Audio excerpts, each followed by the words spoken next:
ருத்ராட்சம் அப்படிங்கிறது சிவப்பிரசாதம். அதை அனைவருமே அணியலாம். அதில் குழப்பமே வேண்டாம். அதில் ஏற்படுகின்ற சந்தேகங்களுக்கான விடையை இந்த தொகுப்பில் பார்த்துடலாம். மறக்காமல் இந்த வீடியோவை லைக் பண்ணிவிட்டு உங்கள் நண்பர்களோட பகிர்ந்துக்குங்க. அனைவருக்கும் கோபிநாத்தின் அன்பு வணக்கங்கள் நண்பர்களே. நம்ம வாழ்கின்ற சமயம் சார்ந்து சில அடையாளங்களை நாம் தரித்து கொள்கின்றோம். அதனால் ஏதேனும் பலன் உண்டா அப்படின்னு கேட்பவர்களும் உண்டு. அதை அவசியம் அணிய வேண்டுமா அப்படின்னு கேட்பவர்களும் உண்டு. ஒரே விஷயத்த தெளிவாக புரிஞ்சுக்கணும். நம்ம சமயத்தில் தரிக்கின்ற விபூதியாகட்டும், ருத்ராட்சமாகட்டும், அனைத்தும் காரண காரியத்துடன் நாம் அணிபவை அப்படிங்கிறத தெளிவாக தெரிஞ்சுக்கணும். நான் இந்த சமயத்தை சார்ந்தவன் அப்படிங்கிறதற்காக நாம் இதை அணிய வேண்டும் அப்படிங்கிற அவசியம் இல்லை. அதை உணர்ந்து அணிய வேண்டும் அப்படிங்கிறதான் முக்கியமான விஷயம். நெற்றி நிறைய திருநீரை நம்ம அள்ளி பூசும் போது நம்ம மனதில் இருக்க வேண்டிய ஒரே விஷயம், இந்த வாழ்க்கை அப்படிங்கிறது இறைவன் போட்ட பிச்சை. எந்த நேரமும் நம்மை மீண்டும் அவர் அழைத்து கொள்வார். இந்த உடலானது சாம்பலாக மாறும் அப்படிங்கிற அந்த நினைவு, அதன் காரணத்தினால் நான் அறத்துடன் வாழ வேண்டும், பிறருக்கு உபயோகமாக வாழ வேண்டும், என்றும் இறை நினைவிலேயே இருக்க வேண்டும் அப்படிங்கிறத மனதில் வைத்துக்கொண்டு பஞ்சாட்சர மந்திரத்தை சொல்லிக்கொண்டு அந்த விபூதியை நெற்றியிலே அணியும் போது வருகின்ற ஆனந்தம் வேறு எதிலையுமே கிடைக்காது. ருத்ராட்சம் அப்படின்னு சொல்லக்கூடியது ரொம்ப அற்புதமான சிவம் இருந்து. இதில் நம்ம சித்த மருத்துவத்தில் இதற்கான விஷயங்களையும் சொல்லுவாங்க. ருத்ராட்சம் அணிவதுடைய பலன்களையும் சொல்லுவாங்க. பொதுவாக 5 முக ருத்ராட்சம் அப்படிங்கிறது எல்லோருமே அணியலாம். அதில் எந்த விளக்குமே கிடையாது. மனசு சுத்தமாக இருந்தால் போதும். அதே போல அந்த மனசு சுத்தமாக இருக்கும்போது நீங்கள் ருத்ராட்சத்தை கழுத்தில் அணிந்து விட்டீர்கள் அப்படின்னா உடலையும் சுத்தப்படுத்தும், உங்களை மேன்மை கொள்ள செய்யும். அதுதான் முக்கியமான விஷயம். இப்போ இதுக்கு முன்னாடி நமக்கு நிறைய கீழ்நிலையான சிந்தனைகள் இருந்திருக்கலாம். உணவு கட்டுப்பாடு இல்லாமல் நம்ம நிறைய உயிர்களை பலி கொடுத்திருக்கலாம். இந்த மாதிரி நிறைய விஷயங்கள் இருக்கும். ஆனால் இந்த ருத்ராட்சம் அப்படிங்கிற ஒன்று நம்ம கழுத்தில் ஏறிட்டா நம்ம மனம் கட்டுப்பட ஆரம்பிக்கும். அதை உணர்ந்தவர்கள் கமெண்ட்ல சொல்லுவாங்க, வேணா பாருங்க. அந்த அணிவதற்கு முன் நம்ம வாழ்க்கை முறை ஒரு மாதிரி இருந்திருக்கும். குருவிடம் தீட்சை பெற்று அணிந்தாலும் சரி, இறைவன் முன் அதை வைத்து வழிபட்டு விட்டு நாம் அணிந்தாலும் சரி, இரண்டும் ஒரே மாதிரி தான் கிட்டத்தட்ட இருக்கும். ஏன்னா இறைவன் ஆட்கொண்டால் ஒழிய நம் கழுத்திலே ருத்ராட்சம் ஏறாது. இறைவன் கண் பார்வை பட்டால் ஒழிய நெற்றி நிறைய திருநீர் ஏறாது. சும்மா பார்த்தீங்கன்னா கீற்று மாதிரி வைப்பாங்க, சும்மா புள்ளி மாதிரி வைப்பாங்க திருநீர். அப்படி இல்லை. அதை எடுக்கும் போதே அப்பா இது எனது அப்பா கொடுத்தது, இது எனக்கான மருந்து அப்படின்னு நினைத்து நெற்றி நிறைய பூசுறாங்க இல்லையா? அதெல்லாம் இறைவனுடைய கடைக்கண் பார்வை கிடைத்தால்தான் நடக்கக்கூடிய அற்புதம் அப்படிங்கிறத தெரிஞ்சுக்குங்க. அதே போலதான் ருத்ராட்சம். நிறைய கேள்விகள். குழந்தைகள் அணியலாமா அல்லது பெண்கள் அணியலாமா, வயதானவர்கள் அணியலாமா, தீட்டு வீட்டுக்கு போகும்போது அணியலாமா? இது என்ன கேள்வி அப்படிங்கிறத பலமுறை நம்ம விளக்கி சொல்லியிருப்போம். அனைவருமே அணியலாம். ஒரு 3 வயதுக்கு கீழே இருக்கக்கூடிய குழந்தைகளுக்கு அணிவிக்க வேண்டாம் அப்படின்னு சொல்றதுக்கு காரணம், அவர்கள் கழுத்தில் அழுந்துறது அல்லது அது சரியா அவங்களால சொல்ல முடியாது அப்படிங்கிறதுக்காக. ஆனால் சில குழந்தைகள் அப்பயுமே அணிந்திருப்பார்கள். அதை பற்றி அவர்களுக்கு சரியான முறையிலே பக்குவப்பட்டு சொல்லி கொடுத்திருக்கிற பட்சத்தில் அந்த குழந்தைகளும் அணிகிறார்கள். அப்போதிருந்தே சிவ அனுபூதியை அவர்கள் பெறுகிறார்கள். அதனால குழந்தைகளுக்கு நாம் அணிவித்து விடலாம், தவறில்லை. பெண்கள் அணியலாமா? ஆண் பெண் என்ற பேதமோ மற்ற எந்த பேதமும் அந்த ருத்ராட்சத்திற்கு கிடையாது அப்படிங்கிறத தெளிவாக தெரிஞ்சுக்குங்க. அப்போ யார் வேண்டுமானாலும் அணியலாம், எப்போது வேண்டுமானாலும் அணியலாமா? அணிந்திருக்கலாம்.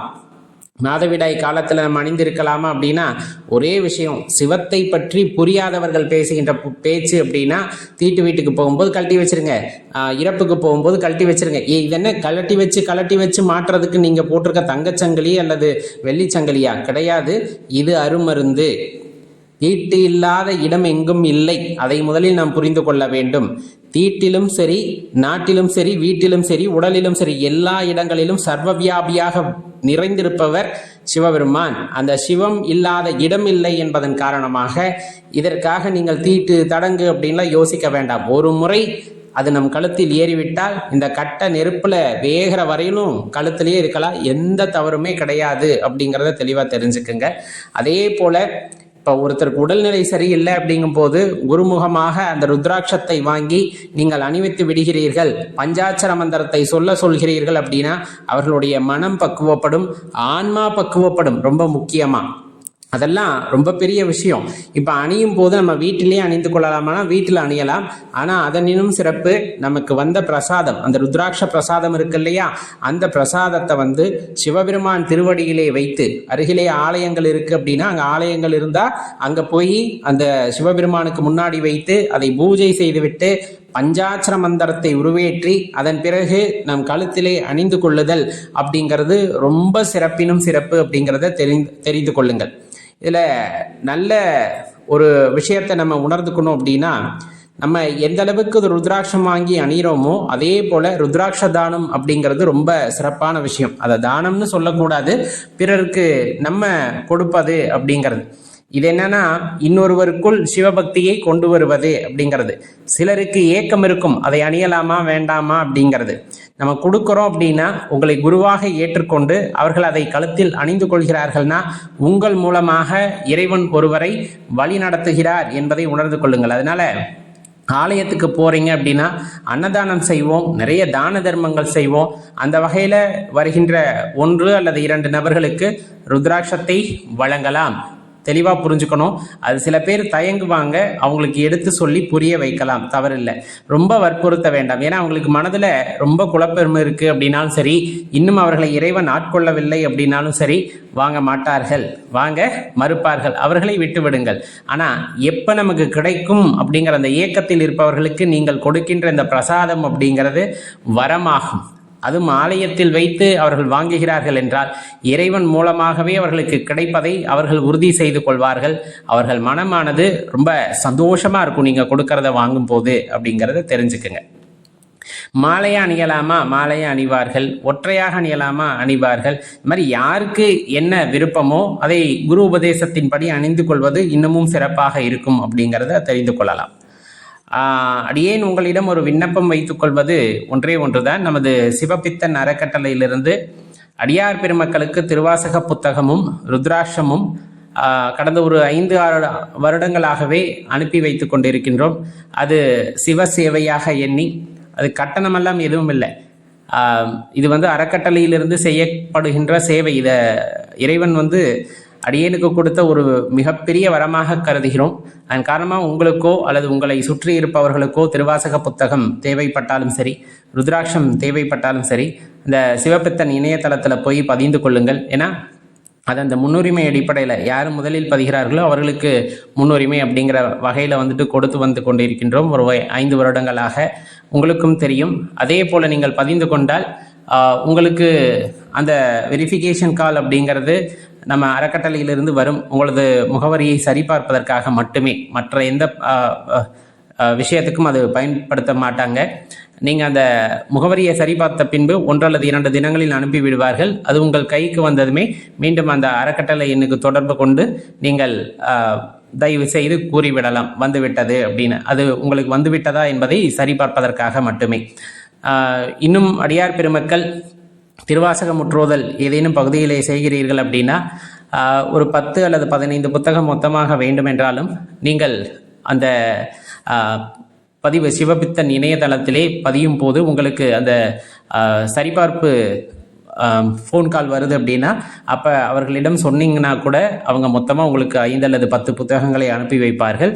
நீங்கள் அங்கே பாராயணம் செய்ய பயன்படுத்தி கொள்ளலாம்.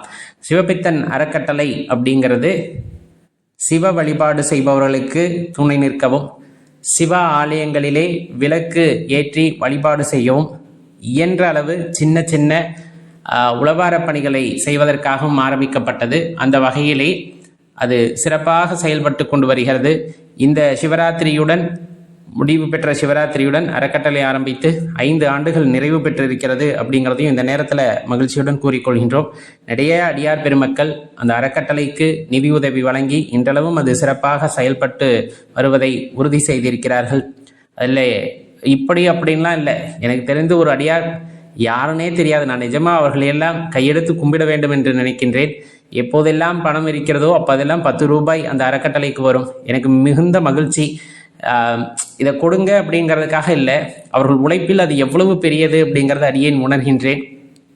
பெரும்பாலும் நம்ம சேனல்லேருந்து வர்ற வருமானத்தில் அந்த அறக்கட்டளையில் போட்டு அதன் வழியாகத்தான் செய்து கொண்டிருக்கணும். ஆங்காங்கே இது போல் அடியார் பெருமக்கள் அதிலே பங்கெடுப்பதன் மூலமாக இன்னும் அடியேனுக்கு அந்த ஒரு கடமை கூடுகிறது.